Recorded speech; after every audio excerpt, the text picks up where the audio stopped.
الحمد لله نحمده ونستعينه ونستغفره ونعوذ بالله من شرور أنفسنا ومن سيئات أعمالنا ومن يهده الله فلا مضل له ومن يضلله فلا هادي له وأشهد أن لا إله إلا الله وحده لا شريك له وأشهد أن محمدا عبده ورسوله أرسله بالحق بشيرا ونذيرا أما بعد فإن خير الحديث كتاب الله وخير الهدي هدي محمد صلى الله عليه وسلم وشر الأمور محدثاتها وكل محدثة بدعة وكل بدعة ضلالة وكل ضلالة في النار فأعوذ بالله من الشيطان الرجيم بسم الله الرحمن الرحيم يا أيها الناس اتقوا ربكم الذي خلقكم من نفس واحدة وخلق منها زوجها وبث منهما رجالا كثيرا ونساء واتقوا الله الذي تساءلون به والأرحام إن الله كان عليكم رقيبا يا أيها الذين آمنوا اتقوا الله حق تقاته ولا تموتن إلا وأنتم مسلمون يا أيها الذين آمنوا اتقوا الله وقولوا قولا سديدا يصلح لكم أعمالكم ويغفر لكم ذنوبكم ومن يطع الله ورسوله فقد فاز فوزا عظيما قاف والقرآن المجيد بل عجبوا أن جاءهم منذر منهم فقال الكافرون هذا شيء عجيب وقال الله تعالى في القرآن المجيد كلا إذا بلغت التراقي وقيل من راق وظن أنه الفراق والتفت الساق بالساق إلى ربك يومئذ المساق قال الله تعالى في موضع آخر كل نفس ذائقة الموت وقال النبي صلى الله عليه وسلم من أحب لقاء الله أحب الله لقاءه من كره لقاء الله كره الله لقاءه متفق عليه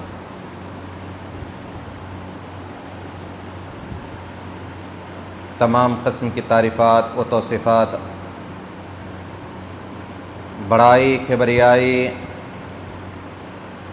عظمت جہ و جلال خالق کائنات مالک ارض و سما کے لیے لائق و زیبا ہے جو ہم تمام کا پالنہار ہے سبحان اللہ بحمدہ سبحان اللہ العظیم۔ اس کے بعد درود و سلام ہو جو میرے اور آپ کے نبی جناب محمد رسول اللہ صلی اللہ علیہ وسلم پر جو ہمارے لیے داعی و نذیر سراج منیر اور سراپا ہدایت بنا کر بھیجے گئے تھے۔ محترم حضرات، خطبہ جمعہ کا موضوع ہے انسانی زندگی کے آخری لمحات۔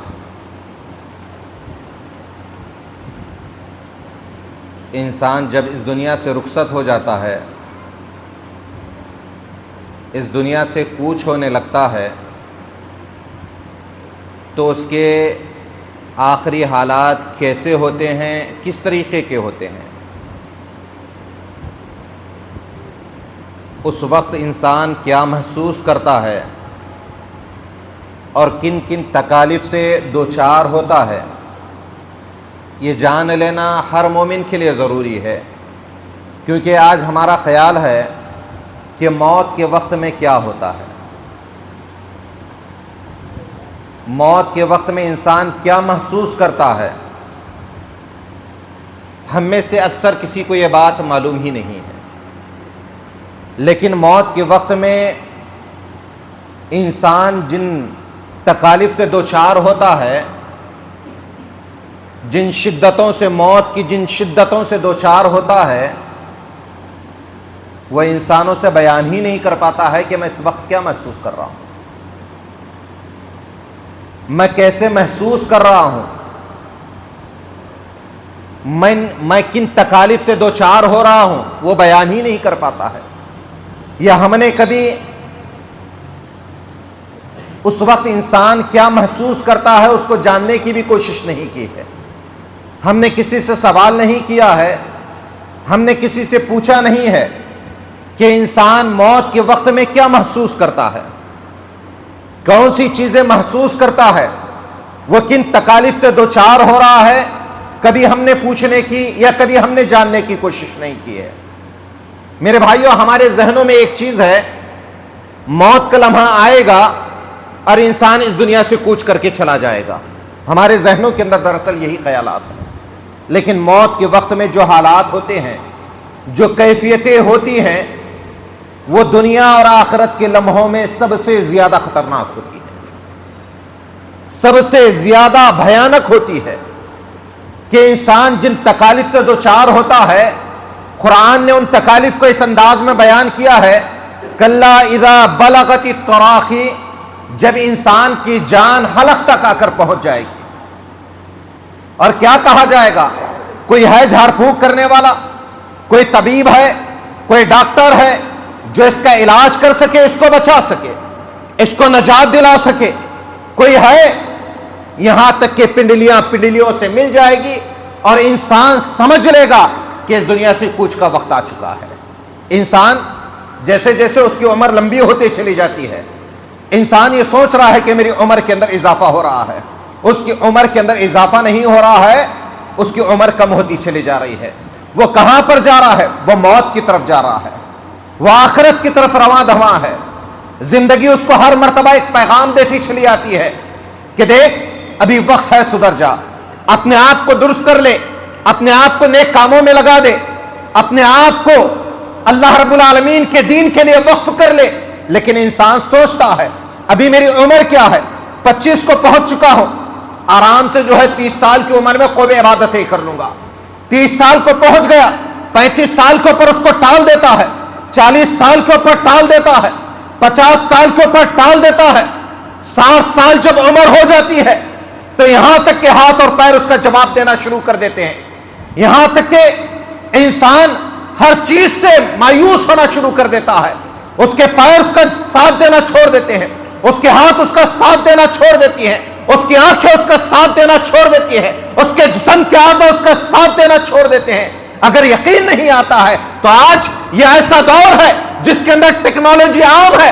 آپ اندازہ لگا سکتے ہیں کہ جس کی عمر 60 کو پہنچ جاتی ہے یا 65 کو پہنچ جاتی ہے یا 70 کو پہنچ جاتی ہے تو معلوم ہوتا ہے آدھار کارڈ نکالنے جائیں گے تو آپ کے انگلیوں کا فنگر پرنٹ آنا بند ہو جاتا ہے، اس لیے کہ اس کے ہاتھ کے اعضاء جو اس کے پوروں کے اندر جان ہے وہ اس کا ساتھ چھوڑ چکے ہیں، اس کا ساتھ دینا بند کر دیے ہیں۔ پیر کے اعضاء اس کا ساتھ دینا بند کر دیے ہیں، آنکھوں کے اندر کے اعضاء اس کا ساتھ دینا چھوڑ دیتے ہیں۔ یہ پیغام کیا ہے؟ یہ پیغام یہ ہے کہ انسان کو ایک پیغام مل رہا ہے، اب جانے کا وقت قریب آتا چلا جا رہا ہے۔ انسان جس کی عمر 60 کو پہنچ گئی، یاد رکھ لینا کل اللہ رب العالمین کی بارگاہ میں وہ کوئی عذر پیش نہیں کر پائے گا، یہ جا کر نہیں کہے گا اللہ زندگی نے مجھے مہلت نہیں دی ہے۔ کیا کہو گے؟ آج جو زندگی ملی ہے یہ نعمت ہے اللہ رب العالمین کی طرف سے، اس نعمت کا شکر کیسے ادا کیا ہے؟ کیا کیا اس نعمت کو؟ کیسے استعمال کیا ہے؟ تھوڑا آپ اپنا جائزہ خود لے لیں۔ انسان بیمار ہوتا ہے تو یہ سوچتا ہے، جانے والوں سے کہہ کے چلا جاتا ہے میرے لیے دعا کرنا، واپس لوٹ کر آؤں گا۔ میرے بھائیوں، جو موت کا لمحہ ہوتا ہے وہ بڑا ہی خطرناک ہوتا ہے۔ حضرت عمر بن عاص رضی اللہ عنہ جو فاتح مصر ہیں، زندگی پر ایک تمنا تھی کہ میں اس آدمی سے ملاقات کر لوں جس کے حالات موت کے وقت میں درست ہوتے ہیں، موت کے وقت میں درست ہوتے ہیں، وہ موت کی کیفیتوں کو بیان کرے۔ خود جناب محمد رسول اللہ صلی اللہ علیہ وسلم کی زندگی ہمارے سامنے، اللہ کے نبی کے آخری ایام کو آپ اٹھا کر دیکھ لیجئے، حدیثوں کو پڑھ کر دیکھ لیجئے، حدیثوں کے اندر اللہ کے نبی کی زندگی کے آخری لمحات کو محدثین نے نقل کیا۔ اللہ کے نبی کے اوپر جو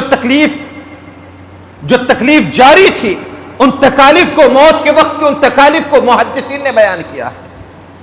سیرت کی کتابوں کے اندر اس بات کو بیان کیا گیا ہے کہ اللہ کے نبی کے زندگی کے آخری لمحات کیسے تھے، کس طریقے کے تھے، ان سارے چیزوں کو بیان کر دیا گیا ہے۔ یہاں تک کہ بخاری کو آپ اٹھا کر دیکھ لیں گے، جب اللہ کے نبی جناب محمد رسول اللہ صلی اللہ علیہ وسلم کا مرض بڑھتا چلا گیا، نبی کے جسم کی کیفیتیں بدلتی چلی گئی، یہاں تک کہ اللہ کے نبی جناب محمد رسول اللہ صلی اللہ علیہ وسلم جب مسجد کے اندر تشریف لاتے ہیں تو پہلے تو معاملہ یہ تھا کہ اللہ کے نبی اپنے حجرے کے اندر تھے. حضرت بلال رضی اللہ تعالیٰ اذان کہتے ہیں, نبی کے حجرے کے پاس جا کر کھڑے ہو جاتے ہیں, اللہ کے نبی کو آواز دیتے ہوئے کہتے ہیں, اے اللہ کے نبی اذان ہو چکی ہے, نماز کا وقت ہو چلا ہے, لوگ آپ کا انتظار کر رہے ہیں, آئیے آ کر ہماری امامت کروائیے. نبی کے حجرے سے کوئی جواب نہیں آتا. ماں عائشہ رضی اللہ تعالیٰ اللہ کے نبی کو کہتی ہیں, اے اللہ کے نبی اذان ہو چکی ہے, لوگ نماز کے لیے آپ کا انتظار کر رہے ہیں, جائیے جا کر لوگوں کی امامت کروائیے. اللہ کے نبی کوئی جواب نہیں ہے. یہاں تک کہ اللہ کے نبی کو کچھ افاقہ ہوا. اللہ کے نبی نے کہا, ماں عائشہ رضی اللہ تعالیٰ عنہ سے کہا, عائشہ ٹب کے اندر پانی لگایا جائے. ٹب کے اندر پانی لگایا گیا, غسل کیا, غشی طاری ہو جاتی ہے, بے ہوش ہو جاتے ہیں. یہاں تک کہ جب کچھ افاقہ ہوا, آج ہمارے حالات کیسے ہیں؟ آج ہمیں دنیا سے اس قدر محبت ہو چکی ہے کہ ہم نے موت کو بھلا دیا ہے, موت کی چیزوں کو بھلا دیا ہے, ہم نے آخرت کو بھلا دیا ہے, موت سے نفرت کرنے والے ہم بن گئے ہیں. آج ہمارے معاملات کچھ اس طریقے کے ہوئے ہیں. میرے بھائیوں یاد رکھ لینا, یہاں پر کوئی ہمیشہ رہنے کے لیے نہیں آیا ہے, اس کو جانا ہے, کبھی نہ کبھی جانا ہے. وہ کتنے سال تک رہے گا؟ 80 سال تک رہے گا, 90 سال تک رہے گا, 100 سال تک رہے گا, اس کے بعد تو اس کو جانا ہے. اور ہر جانے والا یہاں پر رہنے والوں کو پیغام دے کر چلا جاتا ہے کہ دیکھ, ہم کتنے بھی بہادر کیوں نہ رہے, کتنے بھی مالدار کیوں نہ رہے, لیکن ہم کو تو جانا ہے, آخرت کی طرف نکلنا ہے. آخرت کے لیے تیاری کر لے. کیا تیاری کی ہے؟ کتنا توشہ تیار کیا ہے؟ کتنے نیک اعمال کو اپنے نام اعمال کے اندر جمع کیا ہے؟ دیکھ تو لے, تھوڑا اپنا محاسبہ کر لے, اپنا جائزہ لے لے, اپنے زندگی کو پلٹ کر دیکھ لے کہ میں نے کیا کیا ہے, کون سے نیک عمل کیے ہیں, کون سے اچھے کام کیے ہیں. میرے بھائیوں یاد رکھ لینا, جو آدمی دنیا کے اندر اپنے آپ کا محاسبہ نہیں کر لے گا, آخرت کے اندر اس کے لیے سوائے رسوائی کے کچھ نہیں ہوگا. اس کو دیکھنا ہے.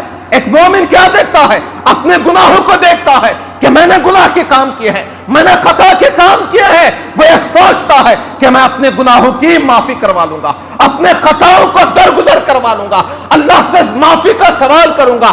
ایک مومن کا منشا یہ ہوتا ہے. لیکن آج ہم دیکھیں, ہمارے اندر نہ تو آخرت کا خوف ہے, نہ گناہوں کا ڈر ہے, نہ خطاؤں کا ڈر ہے, نہ ہم یہ چاہتے ہیں کہ ہم نبی کریم صلی اللہ علیہ وسلم کے سنتوں کے اوپر عمل کرے, قرآن کے اوپر عمل کرے, قرآن کے اوپر چلنے کی کوشش کرے. کہ ہمارے اندر یہ چیزیں موجود ہے؟ بیمار ہو گئے, ہاسپٹل کی طرف نکلے ہوئے ہیں, گھر والوں سے کہہ کر چلے جاتے ہیں دعا کرنا واپس لوٹ کر آؤں گا. یہ کہہ کر چلا جاتا کہ ہاسپٹل تو جا رہا ہوں, ہو سکتا ہے یہ میرا آخری وقت ہوگا, میرا آخری وقت ہوگا.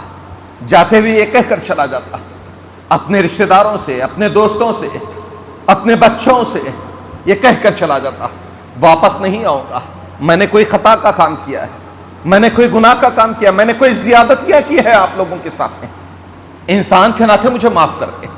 کبھی کہا ہے کسی نے؟ کہاں سے کہیں گے؟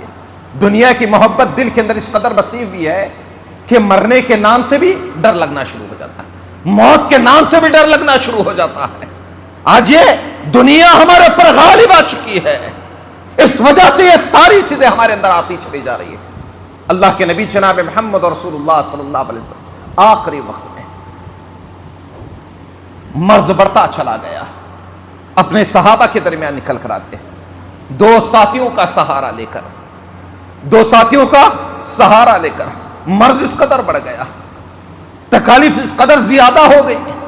اللہ کے نبی جناب محمد رسول اللہ صلی اللہ علیہ وسلم اپنے دو ساتھیوں کا سہارا لے کر مسجد کے اندر تشریف فرما ہے. صحابہ اکرام کا جمع غفیر لگا ہوا, صحابہ اکرام دیکھتے ہیں اللہ کے نبی اپنے دو ساتھیوں کا سہارا لے کر مسجد کے اندر آ رہے ہیں. نبی کریم صلی اللہ علیہ وسلم کے پیر زمین کے اوپر لکیریں بنا رہے ہیں, زمین کے اوپر لکیریں بنا رہے ہیں. اسی انداز میں اللہ کے نبی مسجد کے اندر آتے ہیں, منبر کے اوپر تشریف فرما ہے, اپنے صحابہ سے مخاطب ہو کر کہتے ہیں, کیا کہتے ہیں کہ دیکھو زندگی میں نے کبھی کسی کو تکلیف دی ہے, کبھی کسی کو دکھ دیا ہے, کبھی کسی کو میری وجہ سے میرے ذات کی وجہ سے تکلیف پہنچی ہے یا میری پیٹھ حاضر ہے، وہ کوڑا اٹھائے اور میرے پیٹھ کے اوپر برسانا شروع کر دے۔ کون؟ اللہ کے نبی جناب محمد رسول اللہ صلی اللہ علیہ وسلم اس امت کو پیغام دے رہے ہیں، اس امت کو میسج دے رہے ہیں کہ اپنے آخری وقت میں کہ دیکھو میں نے کسی کے اوپر ظلم کیا ہے، آج یہ میری پیٹھ حاضر ہے، وہ کوڑا اٹھائے اور میرے پیٹ کے اوپر برسانا شروع کر دے۔ آج ہمارا معاملہ ایسا ہے کہ ہم جو ہے دولت کو اپنے گھر کے اندر رکھے بیٹھے ہوئے ہیں، لوگوں کا مال ہڑپ کے بیٹھے ہوئے ہیں، لوگوں کی چیزوں کے اوپر ناجائز قبضہ جما کے بیٹھے ہوئے ہیں، لیکن توفیق نہیں ہوتی ہے۔ چلو ان لوگوں سے کہا جائے جن کے اوپر ہماری وجہ سے ظلم ہوا ہے یا ہم نے ظلم کیا ہے، ان سے معافی کا سوال کر لے، ان سے معافیہ طلب کر لے، یہ ہماری زبان سے الفاظ تک نہیں نکلتے ہیں۔ آج معاملے ایسے ہیں، ہم جا رہے ہیں، اولاد ایسی ہے جو دولت کے اوپر قبضہ جمائے گی تو کسی کو دے گی نہیں ہے، اس کے اندر لڑنا شروع کرے گی۔ کبھی جاتے ہوئے یہ کہا ہے بیٹا تمہاری بہنیں بھی ہیں، تمہارے بہنیں بھی ہیں، اس دنیا سے رخصت ہو رہے ہو، اپنی بہنوں کو جو وراثت کا حق اسلام نے ان کو دیا ہے اس وراثت کے حق کو بھی تم کو ادا کر کے جانا ہے۔ کبھی اپنے اولاد سے یہ کہا ہے، کبھی اپنے اولاد سے یہ کہا ہے بیٹا فلاں کا قرض میرے اوپر باقی ہے، آج جا رہا ہوں واپس لوٹ کر نہیں آؤں گا، لیکن تمہارے اوپر یہ بوجھ رکھ کر جا رہا ہوں، تم اس کو ادا کر دینا۔ کوئی باپ کبھی کہا ہے؟ اللہ کے نبی جناب محمد رسول اللہ صلی اللہ علیہ وسلم امت کو پیغام دے رہے ہیں، امت کو پیغام دے رہے ہیں کہ دیکھو اگر میں نے تکلیف دی ہے، میری وجہ سے تکلیف پہنچی ہے، یہ میری پیٹھ حاضر ہے، کوڑا اٹھا اور میرے پر برسانا شروع کر دے۔ اللہ کے نبی نے اس امت کو پیغام دیا ہے، اس امت کو درس دیا ہے۔ آج یہ امت نبی کے درس کو بھلا دی ہے، نبی کے درسوں کو بھلا چکی ہے، نبی کے حدیث کو بھلا چکی ہے، سنتوں سے بھاگ رہی ہے، کتاب و سنت پر عمل کرنے سے وہ ہچکچانا شروع کر دیتی ہے۔ اپنے زندگی کے اندر کتاب اللہ کو لانے کے لیے، سنت رسول کو لانے کے لیے سوچنے لگنا شروع کر دیتی ہے۔ میرے بھائیوں یہ چیزیں تمہاری نجات کا ذریعہ ہے۔ کتاب اللہ پر عمل کرو گے نجات پانے والے بنو گے، سنت رسول پر عمل کرو گے نجات پانے والے بنو گے، یہ آخرت میں تمہارے سر کو بلند رکھنے والی چیزیں۔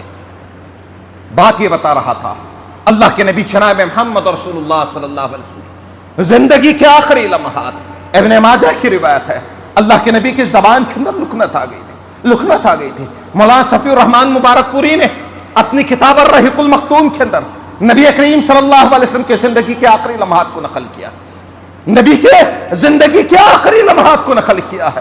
وہ لکھتے ہیں کہ ایک مرتبہ اللہ کے نبی کا مرض بڑھتا چلا گیا، ایک مرتبہ حجرہ عائشہ کے اندر اللہ کے نبی بیٹھے ہوئے ہیں، اتنے میں حضرت عبد الرحمن بن ابی بکر رضی اللہ تعالی مسواک کرتے ہوئے داخل ہوئے۔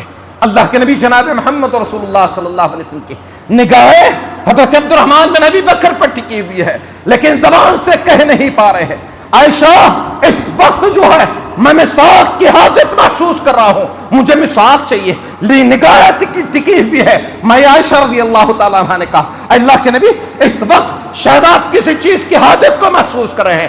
اللہ کے نبی نے اشاروں میں جواب دیا ہاں عائشہ اس وقت جو ہے میں فلاں چیز کی حاجت کو محسوس کر رہا ہوں۔ اللہ کے نبی جناب محمد رسول اللہ صلی اللہ علیہ وسلم کے پاس مسواک لائی گئی، اللہ کے نبی کے ہاتھ میں دی گئی۔ اللہ کے نبی اس مسواک کو اٹھاتے ہیں، کمزوری اس قدر ہے، کمزوری اس قدر ہے، اس مسواک کو اٹھاتے ہیں، اپنے دانتوں میں چبا نہیں پاتے ہیں۔ میں عائشہ رضی اللہ تعالیٰ عنہ کہتی ہے اللہ کے نبی وہ مسواک مجھے دیجئے میں چبا کر دیتی ہوں۔ حضرت عائشہ رضی اللہ تعالیٰ عنہ اس مسواک کو نرم کیا، اللہ کے نبی نے اس مسواک کو چبایا۔ اللہ کے نبی کے زندگی کے آخری لمحات کو اٹھا کر پڑھ لیجئے۔ اللہ کے نبی کے لیے جب ٹب کے اندر پانی لگایا جاتا اللہ کے نبی اس ٹب کے اندر اپنے ہاتھوں کو ڈالتے جاتے ہیں، اپنے چہرے پر پانی کو ملتے جاتے ہیں، یہاں تک کہ جب مرد بڑھتا چلا گیا اللہ کے نبی اپنے چہرے کے اوپر چادر کو ڈالتے جاتے ہیں، چہرے سے پسینہ نکل رہا تھا اور زبان سے اللہ کے نبی کی زبان سے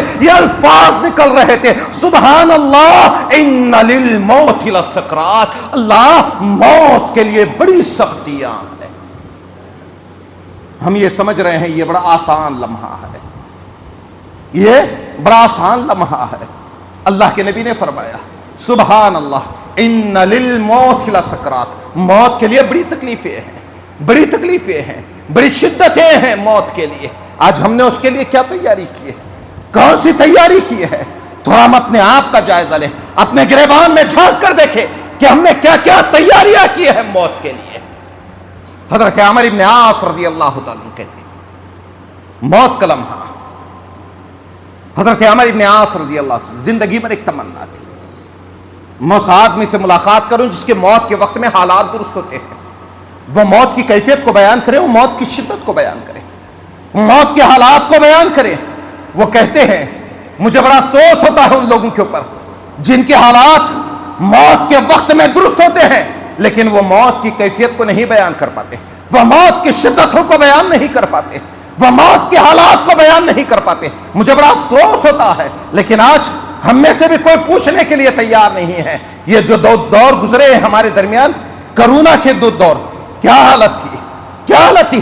کبھی کسی نے کسی سے پوچھا ہے وہ لمحہ کیسا تھا, وہ حالات کیسے تھے, یا اس سے پوچھا ہے جو اس دنیا سے رخصت ہو گیا ہے, جس کو 40 دن تک وینٹیلیٹر کے اوپر رکھا گیا, کبھی اس کو آکسیجن نکالا جاتا, کبھی لگایا جاتا, کبھی ہم نے اس سے ملاقات کر کے پوچھا ہے اس وقت کیسے محسوس کر رہے ہو, حالات کیسے ہیں, کیفیتیں کیسی ہیں. کسی نے نہیں پوچھا, کسی نے نہیں پوچھا. لوگوں کے دلوں کے اندر خوف تھا کہ کہیں ایسا نہ ہو جائے یہ چیز ہمیں بھی اپنے آغوش میں لے لے.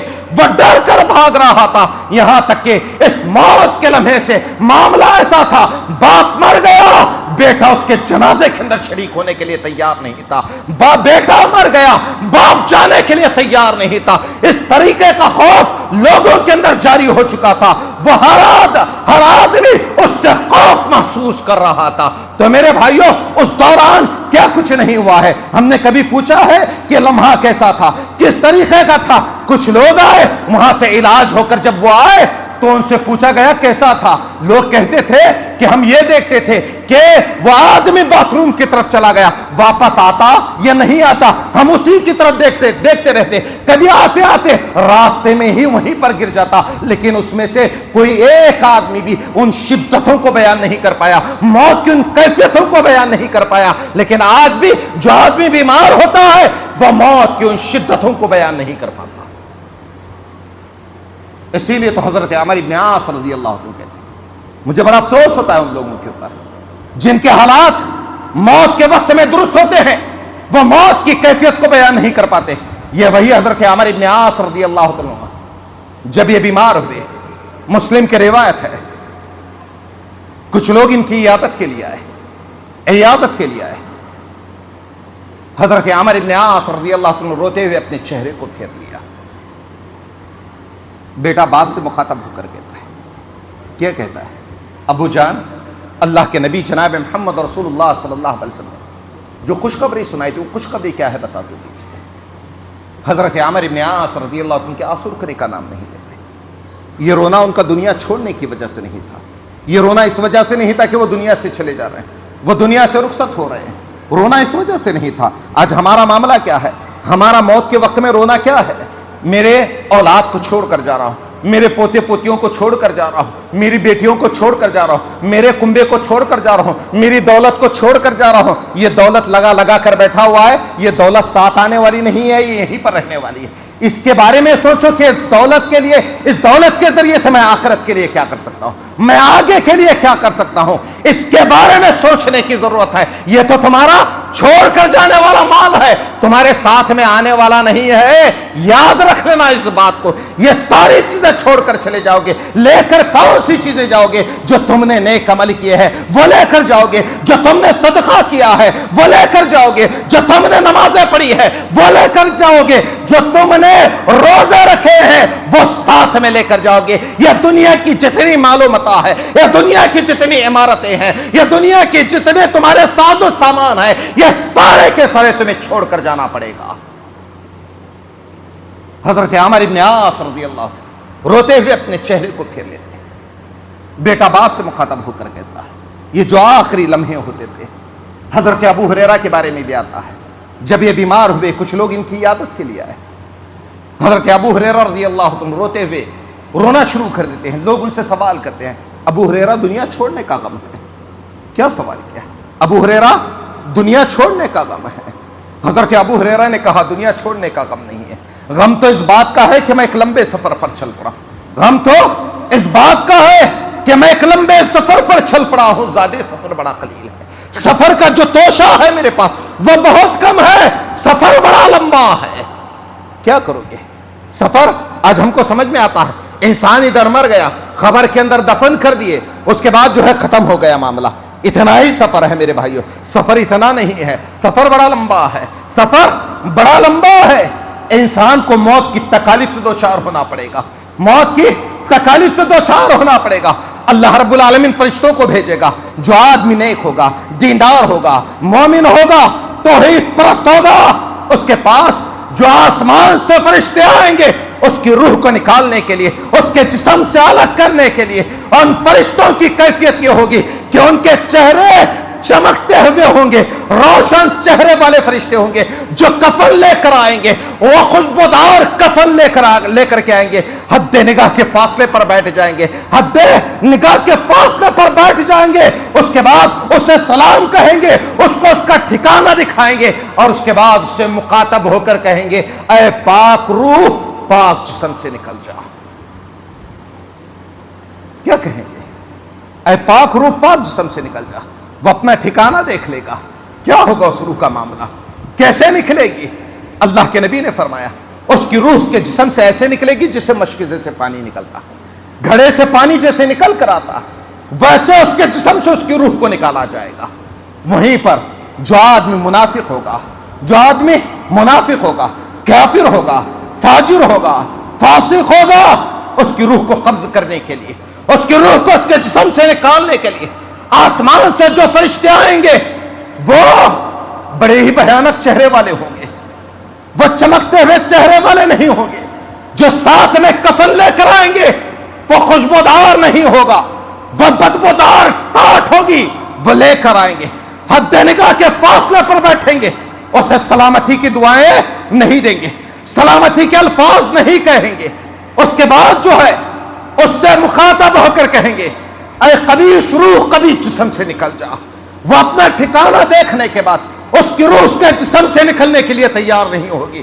حدیث کے الفاظ ہے جب اس کی روح کو اس کے جسم سے نکالا جائے گا، اللہ کے نبی فرماتے ہیں کہ اس انداز میں نکالا جائے گا جیسے لوہے کی سلاخ سے گیلی اون کو نکالا جاتا ہے، لوہے کی سلاخ سے گیلی اون کو نکالا جاتا ہے، اس انداز میں اس کے جسم سے اس کی روح کو نکالا جائے گا۔ مثال کے طور پر ایک کانٹے دار درخت ہے، اس درخت کے اوپر کپڑے کو پھینک دیجئے اور کپڑے کو جو ہے بغیر سلامتی کے نکالیے، اس کو کھینچنا شروع کر دیجئے، وہ کپڑا کیسے پھٹ پھٹ پھٹ کر آپ کے ہاتھ میں آئے گا۔ گویا کہ انسان کے جسم سے جب اس کی روح کو نکالا جائے گا، جو گندی روح ہوگی، جو خبیث روح ہوگی، جو کافر کی روح ہوگی، جو مشرک کی روح ہوگی، اس کے جسم سے اس کی روح کو اسی انداز میں نکالا جائے گا۔ سفر آخرت ختم ہوا۔ ہم یہی سمجھتے ہیں کہ سفر آخرت ہمارا یہیں پر ختم ہوا ہے۔ نہیں میرے بھائیو، ابھی تو شروع ہوا ہے، ابھی تو شروع ہوا ہے، ابتدا ہے یہ سفر کی۔ اس کے بعد جب اس کی روح کو نکالا جائے گا، اس کے جنازے کو نہلایا دھلایا جائے گا، جو پاک روح ہوگی وہ کیا کہے گی، جو نیک آدمی ہوگا وہ کیا کہے گا، مجھے میرے ٹھکانے کی طرف جلدی لے کر چلو، میرے ٹھکانے کی طرف جلدی لے کر چلو۔ وہیں پر جو منافق ہوگا، فاجر ہوگا، کافر ہوگا، فاسق ہوگا، کیا کہے گا، مجھے کہاں لے کر جا رہے ہو، میں جانا نہیں چاہتا، مجھے روک لو۔ وہ یہ صدا لگائے گا، لیکن وہ آدمی جو نیک ہوگا جلدی لے کر چلو۔ اس کے بعد اس کو قبر کے اندر رکھ دیا جائے گا، قبر کے اندر رکھ دیا جائے گا، اس کی قبر کو زمین کی سطح کے برابر کر دیا جائے گا۔ اس کے پاس جو ہے فرشتے آئیں گے، منکر نکیر آئیں گے، سوال کریں گے من رب کا، بتا تو صحیح تیرا رب کون ہے۔ جب ایک مومن کو اٹھائیں گے تو اسے سورج غروب ہوتا ہوا نظر آئے گا، وہ کہے گا میری نماز کا وقت ضائع ہو رہا ہے، مجھے چھوڑا نماز ادا کرنا ہے۔ وہیں پر کافر کو اٹھایا جائے گا، ایک اجنبی مخلوق کو اپنے سامنے دیکھے گا، اجنبی مخلوق کو اپنے سامنے دیکھ کر وہ تو پریشان ہو جائے گا، جس کو زندگی میں کبھی دیکھا نہیں ہے، کبھی آمنا سامنا نہیں ہوا ہے، وہ کیسے دکھتی ہے، کس طریقے کی دکھتی ہے، اسے کچھ نہیں معلوم ہے۔ آئیں گے، اس کو اٹھا کر بٹھائیں گے اور سوال کریں گے من رب کا، بتا تو صحیح تیرا رب کون ہے؟ کیا جواب دے گا؟ جو آدمی مومن ہوگا سوال کے جواب رٹ کر چلے جائیے، لیکن وہاں پر نکلے گا کس کی زبان سے؟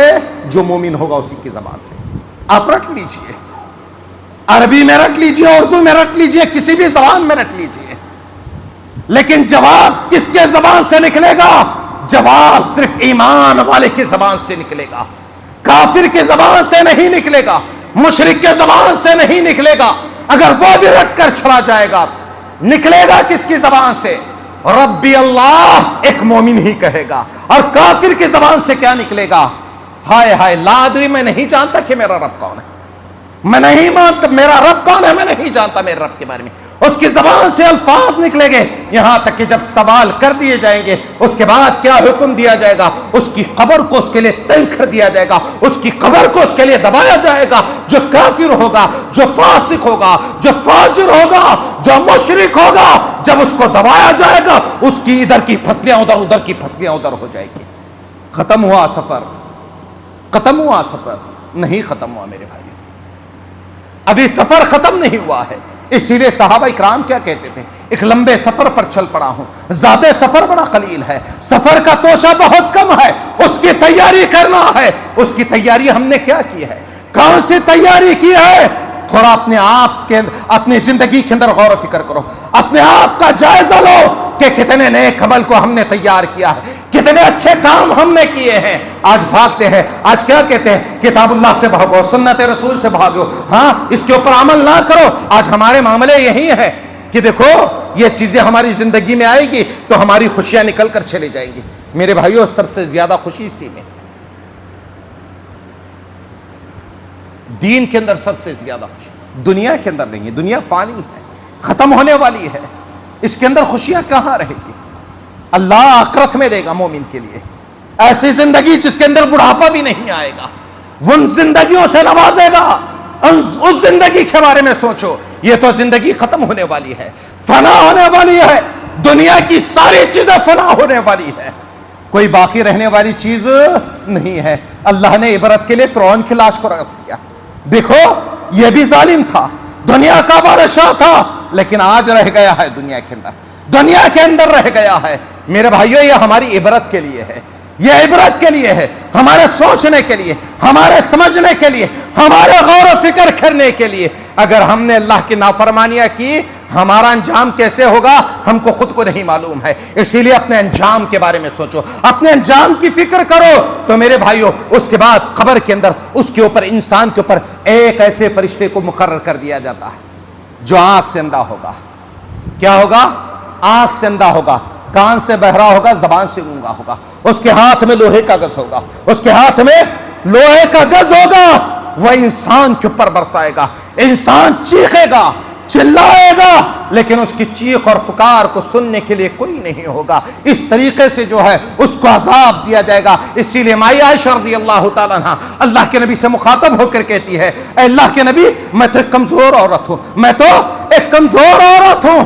جب زندگی کے اندر پہلی مرتبہ جس آدمی سے آمنا سامنا ہوگا، جس اجنبی مخلوق سے آمنا سامنا ہوگا، میں تو مارے ڈر کے، مارے خوف کے بت بن جاؤں گی، اس کے سوالوں کا جواب کیسے دے پاؤں گی؟ اللہ کے نبی نے فرمایا، اے عائشہ اللہ تعالیٰ اہل توحید کو توحید کی وجہ سے قبر کے اندر سلامت رکھے گا، قبر کے اندر خبر کے عذابات سے محفوظ رکھے گا، خبر کے عذابات سے بچا لے گا جو بندہ توحید پر قائم رہے گا۔ یہ سب سے بڑی چیز ہے۔ تو اس کے بعد جو ہے قبروں سے اٹھائے جائیں گے حشر کے میدان میں۔ ایک لمبا ٹاپک ہے میرے بھائیوں، تھوڑا آئیے ہم چلتے ہیں حضرت عمر ابن عاص رضی اللہ عنہ کی حدیث کی طرف۔ حضرت عمر ابن عاص رضی اللہ عنہ اپنے ساتھیوں کے درمیان جب واپس پلٹ لیے، رونا اور اپنے آنسوؤں کو ختم کر دیا، پلٹ کر اپنے ساتھیوں کی طرف متوجہ ہوتے ہیں اور اس کے بعد کہتے ہیں کہ دیکھو سب سے بہتر توشہ آخرت کا توشہ ہے، وہ ہے کلمہ توحید کی گواہی اور جناب محمد رسول اللہ صلی اللہ علیہ وسلم کی رسالت کی گواہی۔ یہ آخرت کا سب سے بہتر توشہ ہے، یہ آخرت کا سب سے بہتر توشہ ہے، اس سے بہتر توشہ کچھ نہیں ہو سکتا۔ اگر عقیدہ صحیح ہے تو اعمال درست ہوں گے. اگر عقیدہ درست نہیں ہے تو پھر اعمال کا کوئی فائدہ نہیں، اعمال کا کوئی فائدہ نہیں ہے. اسی لیے عقیدہ درست کرنا ہے. لا الہ الا اللہ سارے کے سارے پڑھ رہے ہیں، لیکن اس کے اوپر جمنا بھی ضروری ہے، اس کے اوپر عمل بھی کرنا ضروری ہے. لا الہ الا اللہ بھی پڑھ لیا، غیر اللہ کا سجدہ بھی کر لیا. لا الہ الا اللہ بھی پڑھ لیا، غیر اللہ کے آستانے کے اوپر ماتھا بھی ٹیکنے والا بن گیا. لا الہ الا اللہ پڑھ لیا، غیر اللہ کے آستانے کے اوپر جا کر بکرا بھی ذبح کر دیا. یہ عقیدہ توحید نہیں ہے، یہ عقیدہ توحید نہیں ہے. عقیدہ توحید ان ساری چیزوں سے ہٹ کر ہے، ان سارے چیزوں کو چھوڑنا پڑے گا. کلمہ جب ہم نے کہہ دیا اللہ تیرے علاوہ کوئی معبود نہیں ہے، ہماری قربانی، ہماری نماز، ہمارا روزہ، ہمارے صدقات و خیرات، ہماری جتنی عبادتیں ہیں وہ ساری کی ساری اللہ کے لیے ہونی چاہیے، ساری کی ساری اللہ کے لیے.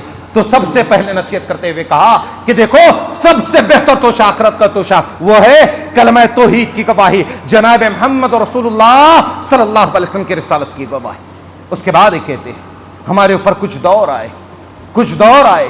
اس کے بعد ان دوروں کے اندر جو ہے کچھ حالتیں تبدیل ہوئے. میں پوری حدیث کو بیان نہیں کر پاتا، اس حدیث کے آخری ٹکڑے کو پر آئی. جو بات بتانی ہے وہ یہ ہے اپنے آخری وقت میں جب مرض بڑھتا چلا گیا، اپنے بیٹے کو اپنے ایمان والے ساتھیوں سے مخاطب ہو کر کہتے ہیں، کیا کہتے ہیں؟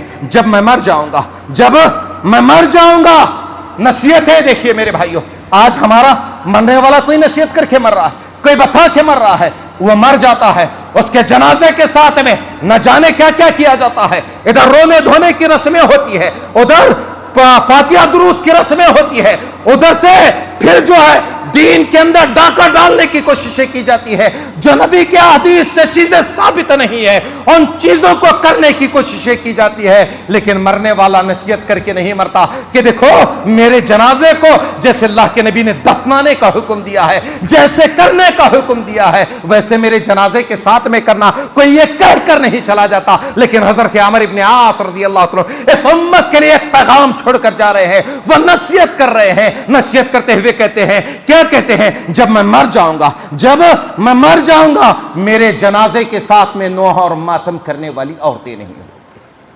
سب سے پہلی نصیحت. آج کوئی نصیحت کرتا ہے اور آج کوئی بتاتا ہے، کہاں سے بتائے گا؟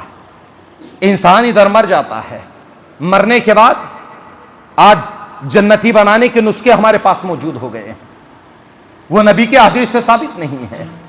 کیا کیا چیزیں ادھر قل پڑا جاتا ہے، ادھر سورے پڑے جاتے ہیں، اور اس کے بعد جو ہے پھر اس کو نہلا دھلا کر تیار کیا جاتا ہے. اس کے سینے کے اوپر عہد نامہ رکھا جاتا ہے، آب زمزم میں بھگایا ہوا احرام لایا جاتا ہے، اس کو کاٹ کر اس کے سینے کے اوپر رکھا جاتا ہے، کہا جاتا ہے جنت میں پہنچا رہے. اللہ اکبر. اللہ کے نبی کے صحابہ کو، اللہ کے نبی کے دور میں، اللہ کے نبی کے زندگی کے اندر کئی صحابہ اس دنیا سے رخصت ہو گئے. کسی ایک صحابی کو اللہ کے نبی نے عہد نامہ رکھا ہے، کسی ایک صحابی کے سینے کے اوپر اللہ کے نبی نے عہد نامہ رکھا ہے. کئی صحابہ اللہ کے نبی کی زندگی کے اندر وفات پا گئے. اللہ کے نبی نے کسی ایک صحابی کے سینے کے اوپر آب زمزم میں بھگویا ہوا کپڑا لا کر کٹ کر کے اس کے سینے پر رکھا ہو یا اس کے کفن کے اندر رکھا ہو. بتاؤ تو صحیح میرے بھائیو، ایک روایت لا کر دکھاؤ اللہ کے نبی کی زندگی کے اندر اللہ کے نبی کی دو بیٹیوں کا ایک ہے بعد دیگر انتقال ہوا، اس دنیا سے رخصت ہوئی. اللہ کے نبی نے اپنی ان دونوں چہیتی بیٹیوں کے سینے کے اوپر کوئی عہد نامہ رکھا ہو تو بتاؤ. ان کے سینے کے اوپر کوئی آب زمزم کے اندر بھگایا ہوا کپڑا لا کر رکھا ہو تو لا کر ثابت کر کے دکھاؤ کہ ہاں اللہ کے نبی نے کیا ہے، ہم بھی کریں گے. یہ نبی کی سنت ہے، یہ صحابہ کی سنت ہے، نبی نے نہیں کیا ہے. نبی کے بعد کسی ایک صحابی سے اس بات کو ثابت کر کے دکھاؤ کہ کسی صحابی نے کسی صحابی کے انتقال کے اوپر جو ہے اس کے سینے کے اوپر لا کر آب زمزم کا کپڑا رکھا ہو، یا اس کے سینے کے اوپر یا اس کے پیشانی کے اوپر کلمہ توحید کو لکھا گیا ہو. بتاؤ تو صحیح. آج سنتوں کی آڑ میں بدعتوں کو جنم دیا جا رہا ہے، بدعتیں پیدا ہوتی چلی جا رہی ہیں.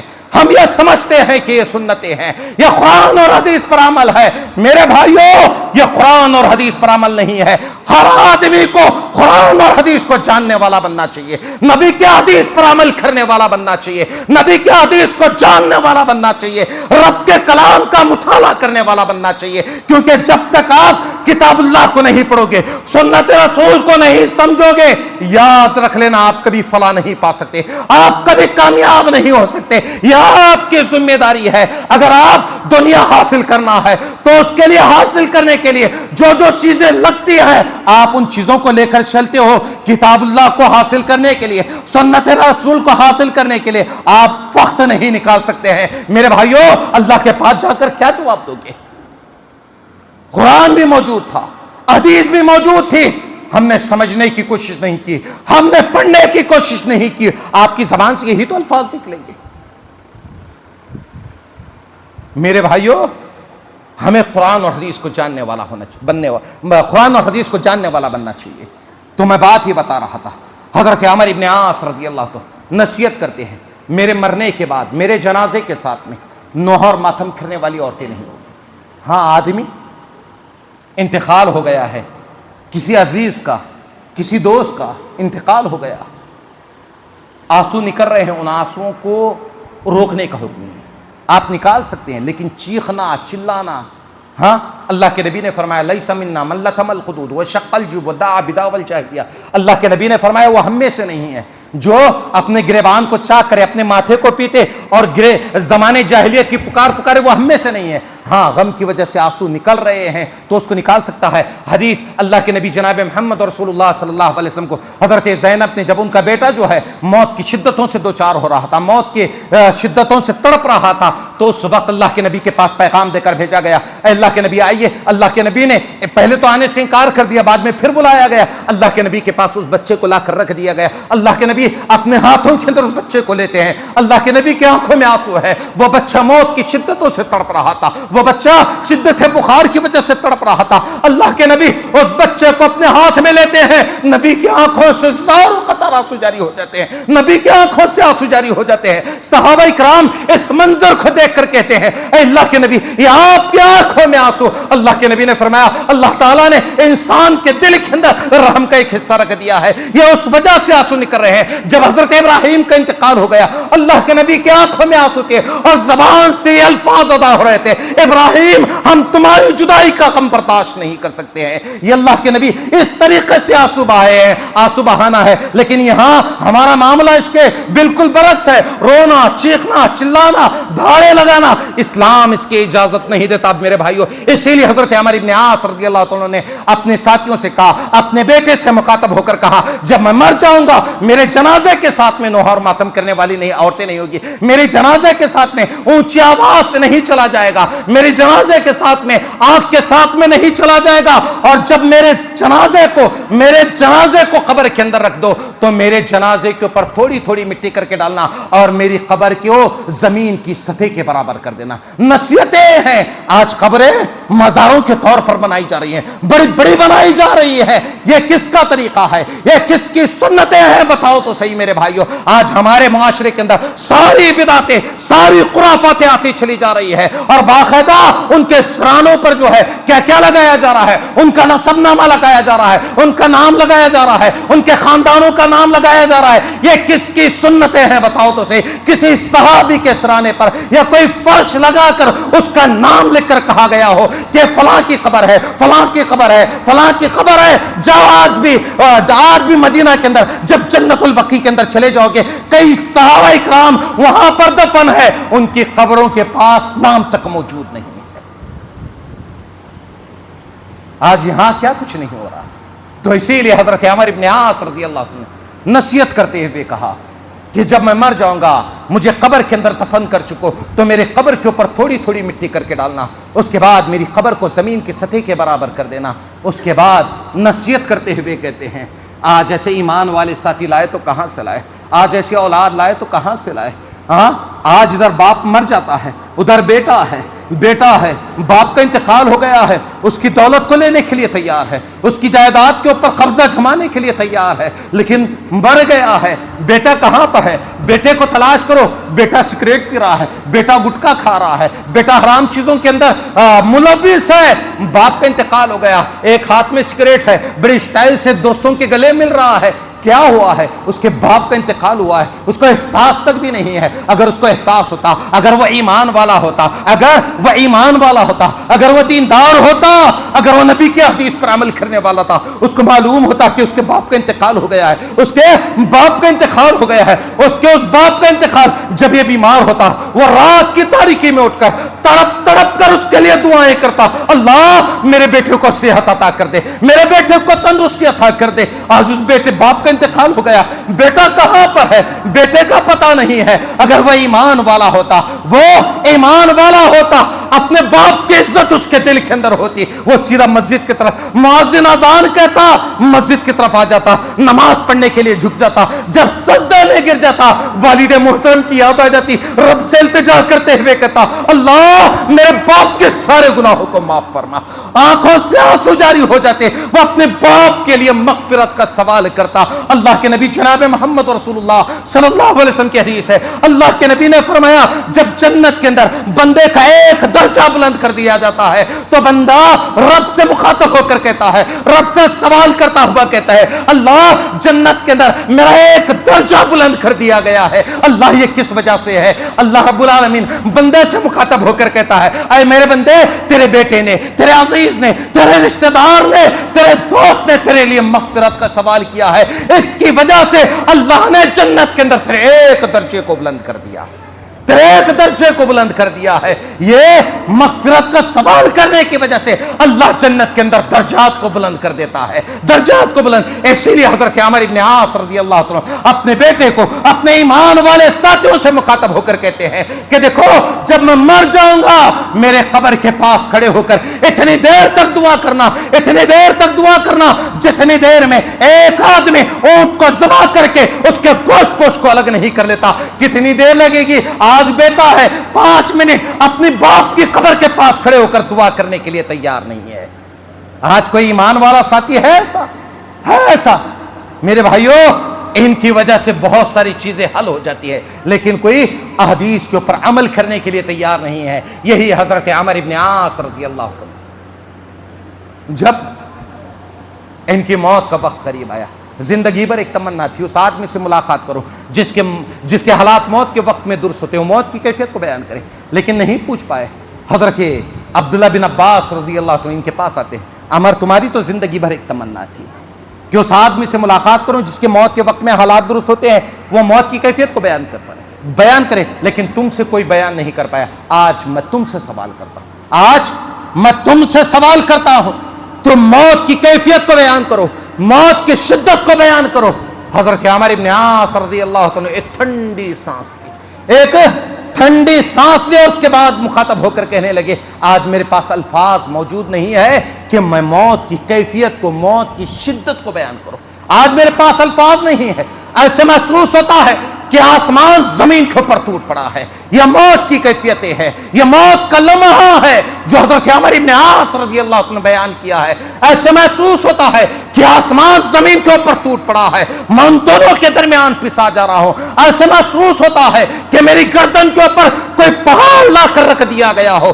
ایسے محسوس ہوتا ہے کہ میرے پیٹ کے اندر کھجور کے درخت کے کانٹے بھر دیے گئے ہو۔ ایسے محسوس ہوتا ہے کہ میری سانسیں سوئی کے ناکے سے گزر رہی ہو۔ یہ موت کی شدتیں ہیں، یہ موت کی کیفیتیں ہیں جو صحابہ اکرام نے بیان کی ہے۔ انسان اس کو بیان نہیں کر پاتا، لیکن ان ساری چیزوں سے وہ دوچار ہوتا ہے۔ اسی لیے میرے بھائیوں، بہتر موت کے لیے اچھی تیاری کرنا ہے، نیک عمل کرنا ہے، اچھے اعمال کر کے آخرت کے لیے ذخیرہ بنانا ہے۔ یہ دنیا دارالعمل ہے، یہاں پر عمل کرنا ہے، یہاں پر توشہ تیار کرنا ہے۔ وہ توشے کا سارا کا سارا اجر و ثواب کہاں آخرت میں ملے گا؟ میرے بھائیو عمل کر کے رب کو راضی کرنے کی کوشش کرو. یہ چند چیزیں تھی میں نے آپ لوگوں کے سامنے رکھی ہے. اللہ رب العالمین سے دعا ہے کہ اللہ تعالیٰ مجھے اور آپ کو عمل کی توفیق عطا فرمائے. اللہ ہماری گناہوں کی مغفرت فرما. اللہ ہمارے خطاؤں کو درگزر فرما. اللہ رب العالمین سے دعا ہے کہ اللہ تعالیٰ مجھے اور آپ کو عمل کی توفیق عطا فرمائے. اللہ ہمارے خطاؤں کو درگزر فرما. اللہ ہماری نیکیوں کو قبول فرما. اللہ ہمارے صدقات و خیرات کو قبول فرما.